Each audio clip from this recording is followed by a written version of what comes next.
Halo teman-teman, apa kabarnya? Pasti lagi senang karena timnas U17 kita tadi malam tanpa ampun menghajar Yaman 4 gol. Luar biasa. Yaman hanya mampu membalas 1 gol. Dan gol kemenangan timnas Indonesia dicetak oleh Sabigoli pada menit ke-15, kemudian Fadli Alberto Henga pada menit ke-25, serta 2 gol dari Evandra Florasta pada menit ke-87 dan 89. Dan gol balasan dari Yaman dicetak oleh Muhammad Al-Garas pada menit ke-52. Luar biasa, kemenangan gemilang 4-1 juga membuktikan kualitas dari timnas kita. Mereka bermain dengan sangat baik. Dan yang saya mau ulas malam hari ini adalah bahwa timnas U17 kita bermain dengan DNA kita. Apa DNA kita, teman-teman? Ini yang kemudian menjadi perbincangan banyak kalangan, baik pengamat bola maupun fans seperti kita. Yang saya maksudkan dengan DNA adalah gaya bermain dari timnas kita. Pada semua level itu hampir sama.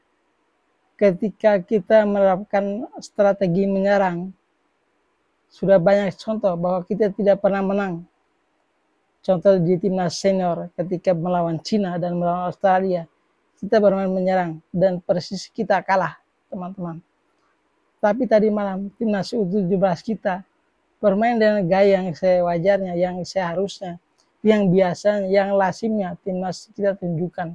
Semua level di timnas baik 17, U20 maupun U23 dan senior itu hampir sama semua. Ciri khas kita adalah counter attack.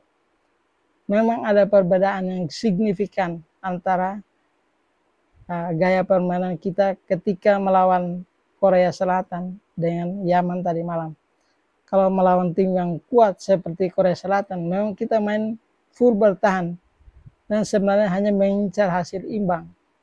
Tapi di luar dugaan kita bisa mencuri 1 poin dengan gol pada menit ke-90+3 kalau tidak salah. Jadi luar biasa, tim kita bermain sangat cerdas. Mereka tahu kapan memberikan serangan balasan dan harus bertahan seperti apa. Mereka sangat pandai, teman-teman. Jadi memang ada 2 gaya permainan yang berbeda ketika melawan Korea dan melawan Yaman. Kalau melawan Korea Selatan kita bermain full bertahan dan hanya sekali saja memberikan serangan balasan, terutama pada menit akhir ya, menit ke-90-an itu kita merasa bahwa sudah hampir beberapa menit lagi kita pasti imbang nih. Nah, kemudian kita mencoba untuk mencari peruntungan dan ternyata keberuntungan itu datang pada menit ke-90+3. Maka terjadi penalti dan kita memperoleh hasil yang luar biasa. Sementara melawan Yaman itu kita tidak bertahan, kita bermain counter attack, sekali-sekali menyerang, kemudian melakukan pertahanan juga, menjaga dengan tertib, kemudian lakukan counter attack. Counter attack maksudnya ketika lawan menyerang, kita membentengi area pertahanan kita dengan baik, dengan disiplin, lalu melakukan serangan balasan yang terukur dan tepat. Kita lihat contohnya di skema kita pada saat bertahan itu menjadi 5-3-2. Teman-teman kalau coba perhatikan dengan baik, kita orang awam tapi bisa membaca skema permainan timnas kita. Jadi ketika bertahan waktu melawan Yaman itu 5-3-2. Akhirnya pertahanan kita di belakang itu sulit untuk ditembus. Tapi ketika kita melakukan penyerangan itu berubah skemanya menjadi 3-4-3. Ini yang luar biasa, saya bilang luar biasa pelatih Novarianto ini menerapkan strategi yang brilian. Akhirnya apa? Dengan 3-4-3 kekuatan di tengah kita itu menjadi tebal. Akhirnya kita mau menyerang itu, di depan ada 3 pemain yang siap untuk menyerang di sisi penyerang dan dibantu dengan sektor tengah yang ada 4 pemain di situ.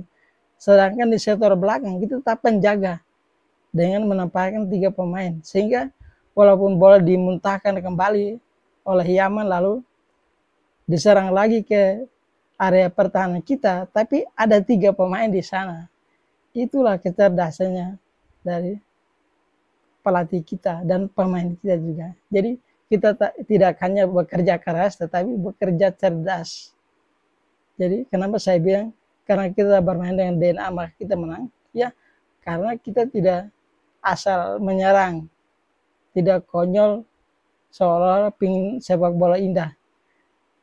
Di dunia ini, negara manapun, mau sepak bolanya indahnya seperti apa, tapi kalau tidak menang atau dia kalah, tetap kalah.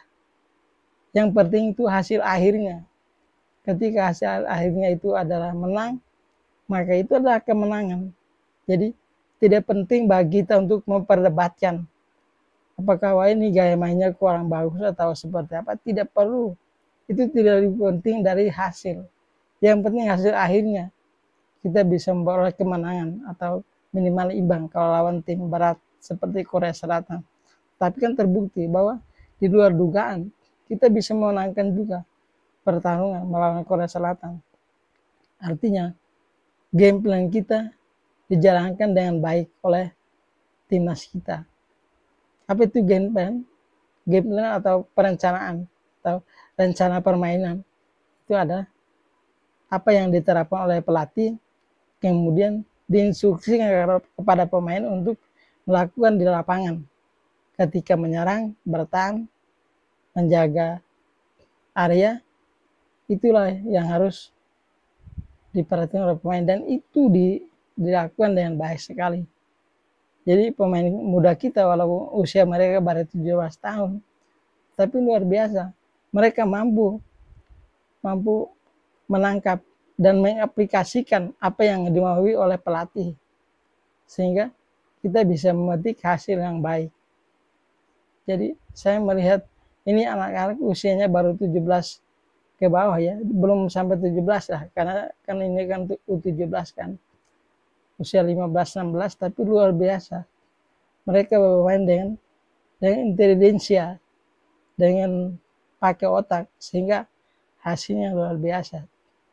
Pasti Korea Selatan itu tidak menyangka bahwa mereka kalah dari kita, tapi itulah hasilnya. Di dalam sepak bola itu memang tim kuat itu tidak selalu menang. Dia punya peluang lebih besar dan kemungkinan lebih besar untuk menang. Tapi ketika dia lengah, nah itu banyak faktor berbicara dalam sepak bola. Tidak hanya soal kekuatan fisik atau teknik, stamina, tapi juga strategi. Nah, kita punya keuntungan, yaitu faktor strateginya. Kita tahu kelemahan kita di mana. Kita tahu kekurangan kita di mana. Maka kita jaga kekurangan kita itu supaya jangan dieksploitasi oleh lawan. Dan itu tepat sekali ketika Korea Selatan itu berapa kali melepaskan tembakan ke kiper kita. Bola yang diarahkan ke kiper kita itu luar biasa. Ada sekitar mungkin hampir 10 lebih teman-teman saya hitung. Tetapi tidak ada satupun yang berbuah gol. Kita malah peluangnya sedikit, tetapi kemudian berhasil satu peluang itu bisa dikonversi menjadi gol. Itu gara-gara kena pelanggaran kan, ada bola yang kena tangan pemain belakangnya Korea Selatan. Nah itulah keberuntungan dalam sepak bola. Kita punya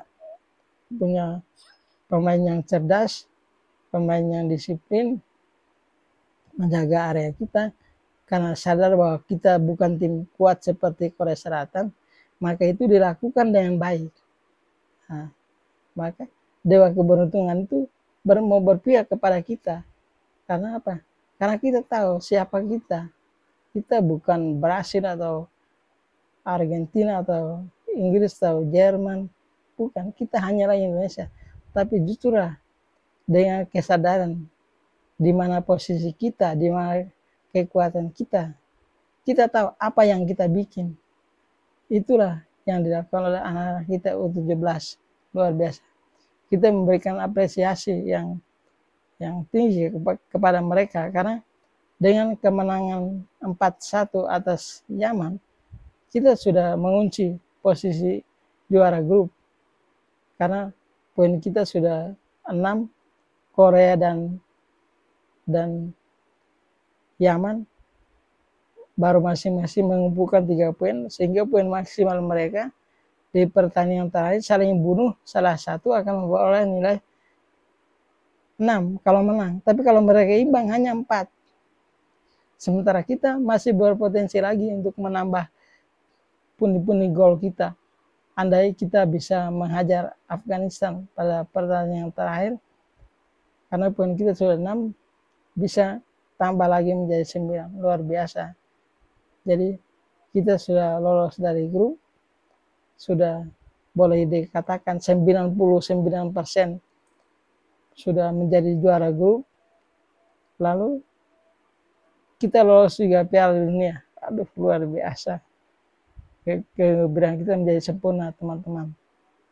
Karena kita lolos Piala Dunia U17 kita itu melalui kualifikasi, bukan karena tuan rumah.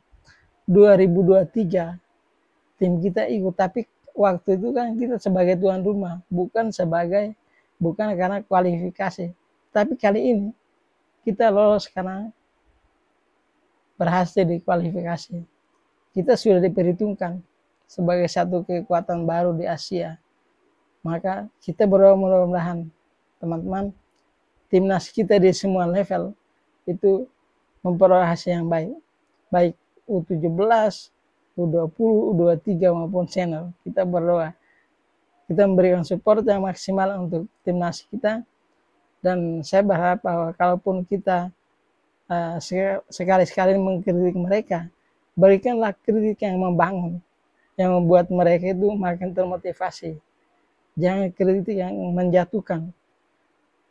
Jadi fans yang intelektualnya juga ada, jadi fans yang bisa membanggakan juga, fans yang membawa suasana